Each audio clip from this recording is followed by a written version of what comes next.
Welcome to the beautiful coastal town of Ayr. It may look like all the usual coastal towns you are used to, but this one, like many others in Scotland, is a very dark secret.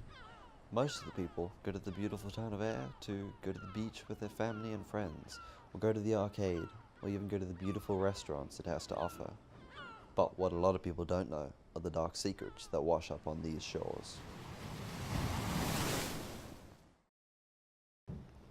Seen in many news articles, the Scottish coast has a lot of places for human trafficking, and Ayr is one of them. Ayr is also home to more than 50 brothels. I was lucky enough to get in contact with Linda Thompson, who is currently National Coordinator for a project in the Women's Support Group. She also works with local authorities, services and organizations to raise awareness for commercial sexual exploitation, and she was able to get me loads of information about the sex industry on the coast. And people very often have a kind of stereotypical idea of what prostitution and the sex industry is like in Scotland. A lot of it is now driven online, and Ayr'S not any different. People have an idea about a red light district, and that's where street prostitution happens. And they think of the dynamic of street prostitution in the big cities, so they will think of Glasgow, they will think of Edinburgh, Dundee, Aberdeen as the main ones. And people will go, oh, there's no street prostitution in Ayr. But actually talking to women involved in the sex industry, there is street prostitution in Ayr. But where it will happen will be outside agencies that support vulnerable people. So very often you will get punters who will hang around where they know where there's going to be vulnerable people, and they will proposition them. Outside pubs, in pubs, vulnerable women in there, men are willing to exploit them. So you do have street prostitution in Ayr, but it wouldn't follow the kind of media representation of it. Also, a lot of the prostitution that goes on in Ayr isn't street prostitution. A lot of it is done online now through escort websites, where you can go online and look through pictures and descriptions of girls and then book them. So you have escort agencies that women sign up to. And what the agency will then do is take photographs, develop a portfolio and advertise that woman online, and then they broker the deal. The punter will contact them, like you say, looking down all these thumbnails of images and the descriptions of women, and then they will book a woman, either to be delivered to them, or they will go to where the woman is. Very often that will be a flat, that will be, and very often the punters think, oh, I'm just going to this woman's home, without realising that that is organised, and that you may have women there who don't know each other, and who will all be there on a given day, and punters will arrive.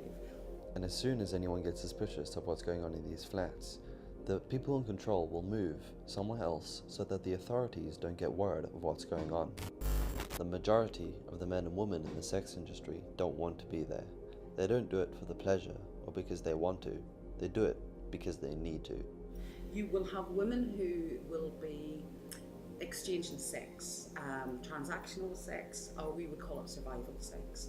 So where they will be exchanging sex for food, for shelter, for accommodation, for protection, to pay off debts, to pay off loan sharks, to pay off drug dealers. For many of the women, this is the only thing they can do to survive, and the media doesn't help them too much either, because many people in Ayr don't even know about the prostitution that's going on around them. I have lived in Ayr for 5 years now. I wasn't aware that there was prostitution or human trafficking going on within Ayr since I've lived here. I'm very glad that I'm more aware of it now, because I wouldn't like any of my family to get involved with anything like that. The reason many people don't know about the huge sex industry in Ayr is because it doesn't get brought to the public's attention like it needs to be. Not to mention how they represent the industry a lot of the time. Some of it will be incredibly sensationalised. There was an article in, the Ayr Advertiser, Recorder, whatever the local paper was. Yeah. It was an awful article, and its headline was, "Woman makes £900." Yeah. That headline, right? Now, again, if you're a person who's lacking in money, you have little options. If you see a headline, you're going to go, oh, jeez, that looks great. So they chose that as the headline, which in a way focused on the potential money, as opposed to the reality, as opposed to who the human beings were within it. And I think that's what the media forget sometimes. They show the potential of the sex industry and how good it could be, but they don't show the reality of how it is for the majority of men and women involved. And the thing that they always forget about is the punter. Who is the punter, you ask? The punter is the person purchasing the service, and the one the media always forgets about. The punter remains invisible. The punter remains invisible. He is never held to account for what he has done. And one of the women that I worked with, Joanne, she talks about in her interview that it's not necessarily the violent punters that cause harm. It's every single one of them cause harm. And what she says is that each and every time it has an impact. It takes away your personality, it takes away your looks, it takes away your hopes, it takes away your dreams, and what are you left with at the end? You're left with nothing. A lot of people go to the sex industry thinking they're going to have full control and it'll be a good way to make money, but that's because they don't know how it actually is for the majority of the men and women involved.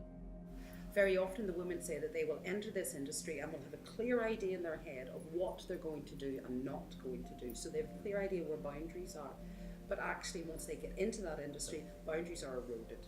And women will have to go further and further and further. And a lot of the women that I've worked with will talk about the concept of feeling like meat. And they're fresh meat. And whenever you enter this industry, you're a fresh face. And nobody has tried you before. So all the punters will want to try to you because you're something new. Yeah. But after they've been with you, they don't want that because they want the fresh face again. So that's whenever women talk about having to go further and further and further. They have to go further and further every time so that they can actually stay in business and get clients. But the further and further that they go with the things that they don't want to do, the more of themselves they lose. And a lot of the time, the people don't know the journeys that these women have gone through.